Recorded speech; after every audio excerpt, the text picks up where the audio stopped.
Hello everyone, welcome to Law Learning School. Today we are discuss essential element of valid contract. Then सबसे पहले हम discuss कर लेते हैं what is contract. A contract is a spoken or written agreement between two or more party that is enforceable. Mean जब दो या दो से ज़्यादा पार्टीज़ के बीच में कोई एग्रीमेंट बनता है, चाहे वो स्पोकन फॉर्म में हो या रिटन फॉर्म में हो, वो इन्फोर्सिबल बाय लॉ होना चाहिए, तभी वो कॉन्ट्रैक्ट बनेगा। और जब तक उसको इन्फोर्स नहीं करवाया जाए किसी लॉफुल अथॉरिटी के पास, तब तक वो कॉन्ट्रैक्ट नहीं बनता है। However, for a contract to be legally binding, it must have all the essential element. Mean यदि इस कॉन्ट्रैक्ट के पूरे ही असेंशियल एलिमेंट जो है वो फुलफिल किए हों, तो वो लीगली बाइंड करता है पार्टीज़ को। और एक लीगल कॉन्ट्रैक्ट जो होता है वो क्रिएट करता है कुछ ऑब्लिगेशन एंड प्रोवाइड करता है उन पार्टीज को कुछ right. Okay, should any one violate the agreement the breach is enforceable. Mean यदि कोई भी पर्सन जो है वो वायलेट करता है उस एग्रीमेंट को, देन जो एग्रीव्ड पार्टी है वो किसी लॉफुल अथॉरिटी के पास उसको इन्फोर्स करवा सकती है। और legal contract can be written form में हो या वर्बल फॉर्म में हो या मिक्स ऑफ द टू हो, वो लीगली बाइंड होता है पार्टीज पर।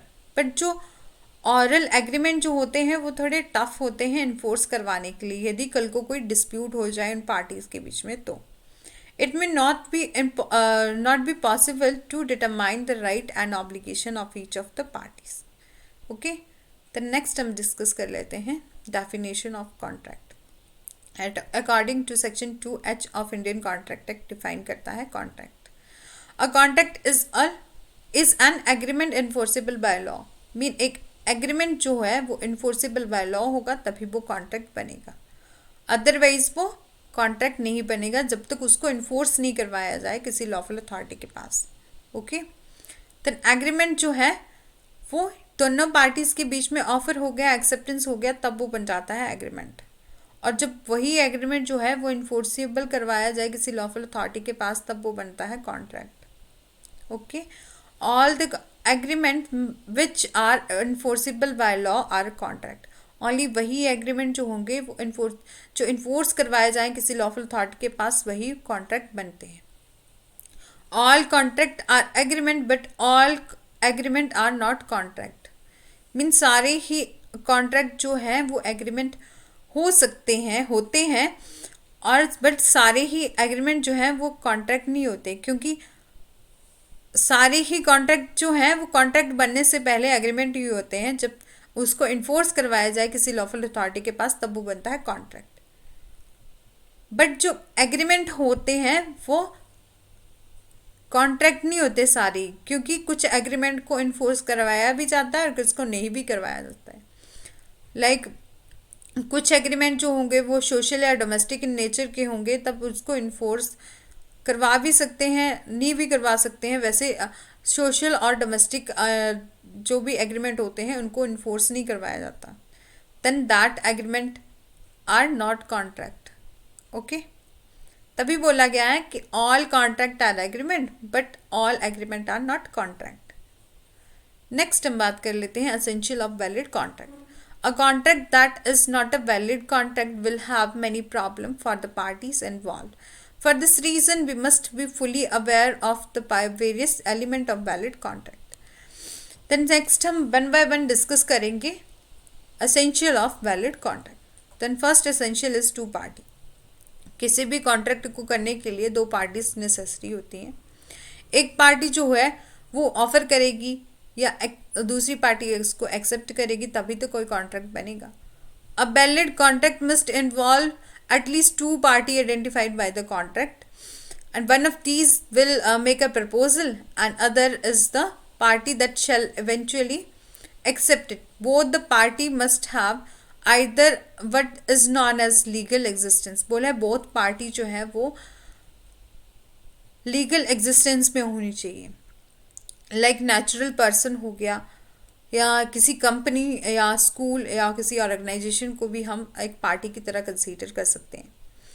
और उन दोनों पार्टीज़ के बीच में ऑफ़र होना चाहिए और एक्सेप्टेंस होना चाहिए, और जो दोनों पार्टीज़ के बीच में ऑफ़र और एक्सेप्टेंस हो रहा है वो लॉफुल ऑफ़र होना चाहिए और लॉफुल एक्सेप्टेंस होनी चाहिए। नेक्स्ट है intention to create legal relationship. There must be an intention among the parties that the agreement shall result in or create legal relationship. Mean दोनों पार्टीज की जो भी उस एग्रीमेंट में एंटर हुई हैं उनकी इंटेंशन होनी चाहिए कोई लीगल रिलेशनशिप क्रिएट करने की. Okay. The parties that are subject to a contract must have clear intention for creating a legal relationship between them. Okay. कुछ एग्रीमेंट जो होते हैं वो एनफोर्सेबल बाय लॉ नहीं होते हैं, लाइक सोशल और डोमेस्टिक एग्रीमेंट जो बिटवीन द पार्टी हो, बिटवीन द रिलेटिव हो या नेबर्स भी हो सकते हैं, are not enforceable by law. thus that type of agreement are not become a valid contract. okay. यदि ऐसे कोई कॉन्ट्रैक्ट है, ऐसे कोई एग्रीमेंट है जो सोशल और डोमेस्टिक नेचर के हैं, तब वो वैलिड कॉन्ट्रैक्ट नहीं होते क्योंकि उसको इन्फोर्स नहीं करवाया जाता ना किसी लॉफुल अथॉरिटी के पास, तब वो वैलिड कॉन्ट्रैक्ट कैसे हुए. नेक्स्ट हम बात करते हैं lawful consideration. Subject to the certain exception an agreement is legally enforceable only when each of the parties to it give something and get something. मतलब किसी के बदले में कुछ देना, किसी ने कुछ लिया और किसी ने कुछ दिया. ओके. कुछ लेना और कुछ देना. लाइक जैसे फॉर एग्जांपल के लिए ले लेते हैं एक पार्टी है ए और एक है बी. ए ने बोला कि मेरे को अपनी कार बेचनी है 5 लाख रुपीस में, और बी ने बोला कि ओके मैं आपके मतलब उसने ऑफर एक्सेप्ट कर लिया.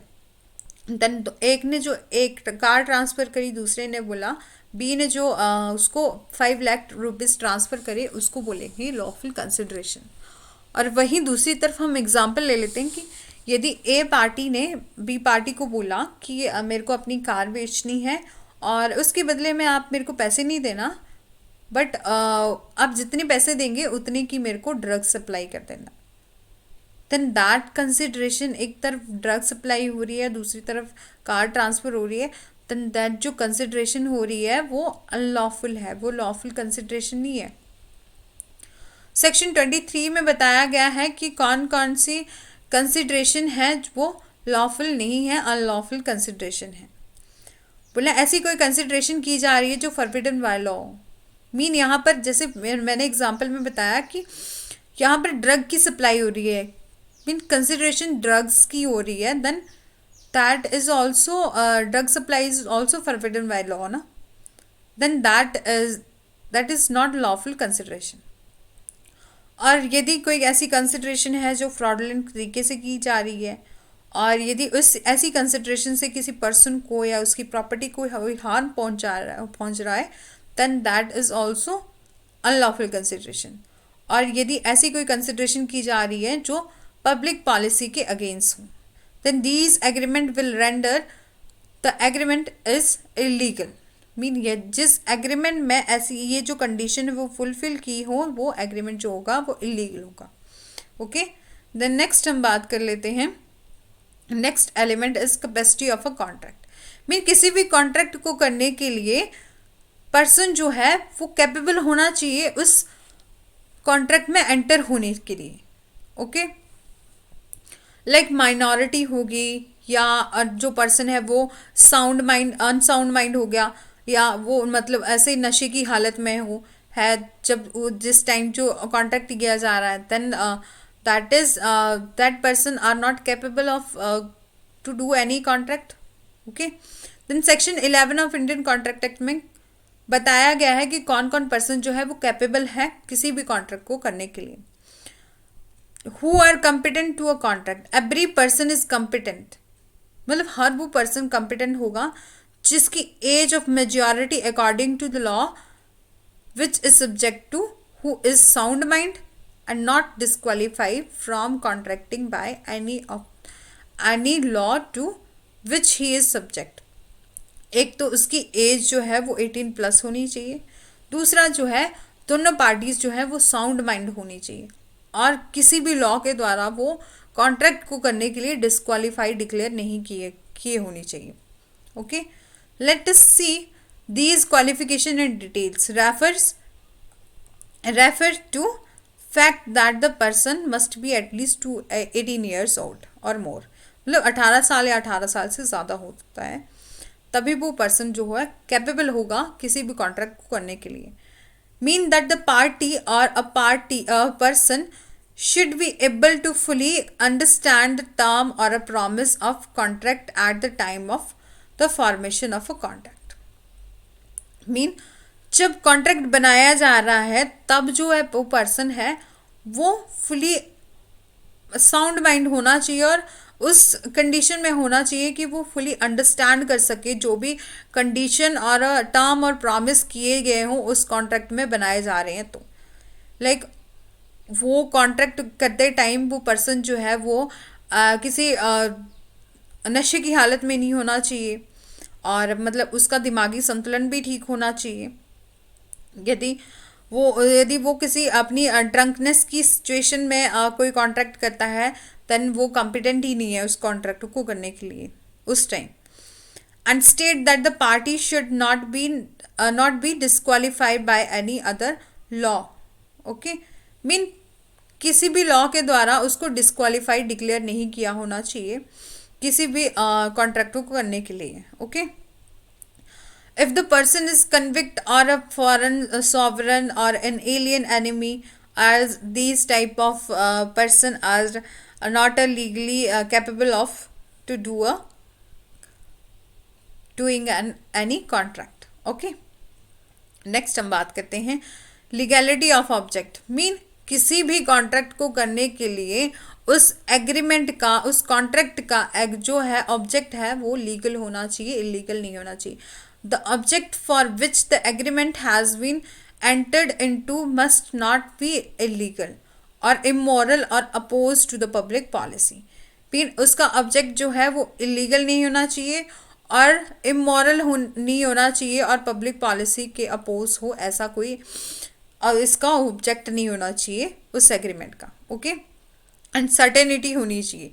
The agreement must not be it must be possible to ascertain the meaning of the agreement and for otherwise it cannot be enforced. Mean certainty होनी चाहिए उस एग्रीमेंट की कि उसको इन्फोर्स किया जा सकता है. ठीक है, possibility of performance. Mean condition for the contract should be capable of performance and if the act is impossible in itself physically or illegally if cannot be enforced. Mean उस कॉन्ट्रैक्ट में उस agreement में ऐसी कोई term and condition नहीं होनी चाहिए जिसको पार्टी जो है वो परफॉर्म नहीं कर सके और जो बोथ पार्टी हैं उस कॉन्ट्रैक्ट की वो कैपेबल होनी चाहिए उस कॉन्ट्रैक्ट को परफॉर्म करने के लिए. An agreement must be capable of being performed. A promise to do an impossible thing can not be enforce. Okay, next है फ्री कंसेंट होनी चाहिए बोथ पार्टीज की. ठीक है, फ्री कंसेंट कैसी होगी? किसी को भी कोई थ्रेट नहीं होना चाहिए किसी के द्वारा किसी भी पार्टीज को, जैसे थ्रेट नहीं होना चाहिए किसी के द्वारा किसी कोई फोर्स यूज नहीं की होनी चाहिए. In order to be enforceable an agreement must be based on a free consent of all the parties. Okay, there is absence of genuine consent. The agreement is induced by coercion. यदि ऐसा कोई agreement किया जा रहा है जो coercion के द्वारा, कोर्शन मीन थ्रेट हो उसको कि यदि वो एग्रीमेंट नहीं किया गया देन उसको किसी चीज़ का या तो अपनी प्रॉपर्टी का थ्रेट हो या अपनी खुद की जिंदगी का थ्रेट हो, देन दैट टाइप मतलब उसको कोर्शन नहीं होना चाहिए, अंडर इन्फ्लुएंस नहीं किया होना चाहिए, मिस्टेक नहीं होनी चाहिए, मिसरिप्रेजेंटेशन नहीं होनी चाहिए, फ्रॉड नहीं होना चाहिए. और यदि ऐसा कोई एग्रीमेंट है जो या तो मतलब उसकी फ्री कंसेंट नहीं है और वो ऐसी कंडीशन को फुलफिल करता हो या उसके साथ कोई कोर्शन किया गया हो या अंडर इन्फ्लुएंस किया गया हो या कोई मिस्टेक से किया गया हो या उसके साथ कोई फ्रॉड ही किया गया हो, then that is not free consent. ठीक है, a person is guilty of a coercion under influence can not enforce the agreement. Mean ऐसा कोई पर्सन है जो गिल्टी है कोर्शन के लिए, अंडर इन्फ्लुएंस के लिए, then can not be enforce the agreement. Okay, mean जो पार्टी है उसकी कंसेंट जो है वो फ्री होनी चाहिए, उसको किसी भी तरह का कोई डर नहीं होना चाहिए, उसकी जो कंसेंट है वो खुद की होनी चाहिए, किसी के द्वारा नहीं, दूसरे पर्सन के द्वारा की दी हुई कंसेंट नहीं होना चाहिए, अपनी कंसेंट होनी चाहिए, क्योंकि उसको खुद ही तो परफॉर्म करना है आगे जाके कॉन्ट्रैक्ट। ओके, नेक्स्ट है राइटिंग, रजिस्ट्रेशन और लीगल फॉर्मेलिटीज।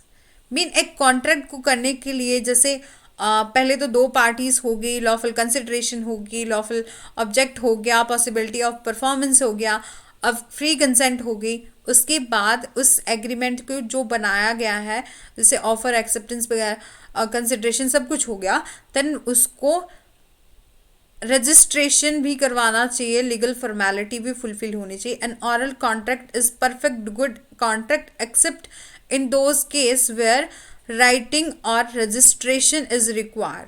किसी भी कॉन्ट्रैक्ट के लिए राइटिंग और रजिस्ट्रेशन जो है वो रिक्वायर है by the statute. In India writing is require in case of lease, gift, sale और मॉर्गेज और इमूवेबल प्रॉपर्टी। एक इंडिया में जो राइटिंग नेसेसरी है, यदि ऐसा कोई कॉन्ट्रैक्ट किया जा रहा है, जैसे कोई सेल का हो गया या कोई मॉर्गेज हो गई या इमूवेबल प्रॉपर्टी होगी, देन जो है राइटिंग जो है वो मस्ट बी नेसेसरी है। और नेगोशिएबल इंस्ट्रूमेंट और मेमोरेंडम ऑफ आर्टिकल और एसोसिएशन ऑफ कंपनी, इन सब के लिए रजिस्ट्रेशन और राइटिंग बहुत नेसेसरी है। ओके, मीन जब भी कोई जैसे कोई सेल कॉन्ट्रैक्ट किया जा रहा है या कोई मॉर्गेज की जा रही है, देन और किसी भी इमूवेबल प्रॉपर्टी की, तो उसको लीगली इन्फोर्सेबल करवाया जाना चाहिए, रिटन फॉर्म में होना चाहिए। और नेगोशिएबल इंस्ट्रूमेंट लाइक कोई जैसे कोई जैसे हो गया, जैसे कोई प्रॉमिसरी नोट हो गया या बिल ऑफ एक्सचेंज हो गया, तो उसको रिटन फॉर्म में होना चाहिए। उसके लिए नेसेसरी है कि वो रिटन फॉर्म में हो, और रजिस्ट्रेशन होना बहुत ज़रूरी है किसी कंपनी के मेमोरेंडम ऑफ आर्टिकल के लिए भी और एसोसिएशन ऑफ आर्टिकल के लिए भी। ओके, नेक्स्ट हम कंक्लूजन में देख लेते हैं कि अ कॉन्ट्रैक्ट जो है वो is an agreement between the party है पहले तो, और जो क्रिएट करता है म्यूचुअल ऑब्लिगेशन दोनों पार्टीज के बीच में, और इन्फोर्सेबल बाय लॉ होना चाहिए। और the basic element is required the agreement is to be a legally enforceable contract, और म्यूचुअल कंसेंट होनी चाहिए express by a valid offer and acceptance, and adequate consideration होनी चाहिए, कैपेसिटी होनी चाहिए और लीगैलिटी होनी चाहिए। Okay, then thanks for watching, and यदि आपको वीडियो अच्छी लगी है then do like, share and subscribe and press the bell icon.